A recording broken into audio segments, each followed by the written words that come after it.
Hello all, Shadwell here, ready to talk about the next film in my collection, Roy, Colt and Winchester Jack from 1970. It's the 6th film in the Bava Box Volume 2, is directed by Mario Bava and stars Brett Halsey and Charles Southwood. You know, several of these Bava films have been in the original Italian and so have been given English subtitles. This usually isn't a problem, but apparently the same care and attention weren't paid to all the films in the collection because when it comes to Roy, Colt and Winchester Jack, there are a ton of grammatical and spelling errors in the subtitles throughout the run of the film. The subtitle job is so bad there is a moment where Roy refers to someone as a gusty boy, when I am 100% certain he meant to say gutsy boy. But the subtitles are just the start of the problems with this movie, which is a spaghetti western about 3 cowboys racing to get to a treasure of gold, 2 of which are in the title, the third is a Russian that goes by the name of The Reverend. The first big problem is there's a woman in between everything in this whole mess. It isn't that her alliances keep switching, which is expected until the end when she runs off with the treasure for herself. That's par for the course. The trouble is she's trading sex for agency throughout the film, and it's a little rapey and a little misogynistic. Putting that behind us, the film wants to be a comedy and it tries pretty hard, but then they add in a brothel scene where words like transvestite and hermaphrodite get thrown around, and all the earnestness in the world can't save the film after that. Also, with a title like Roy, Colt and Winchester Jack, who of course get their names from the choice of weapons specialty, you'd expect it to be a film about 2 cowboys working together towards some end, and that is not what you get with this film. The two are largely adversarial throughout the film's runtime. Much of it is fighting over the right to be with a woman, but the homoerotic tensions are so thick you could cut them with a knife. Sure, they take turns fucking around with a girl, but they only have eyes for each other. At one point, Roy even suggests in so many words he climb in the sack with a woman and Jack.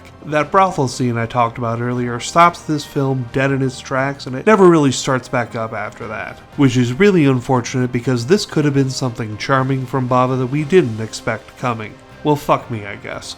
I'm going to give Roy, Colt and Winchester Jack a D- and move on to the next film in the 2nd volume of the Bava Box, a little whodunit called $5 for an August Moon, and this will be my first time seeing this as well. See y'all then.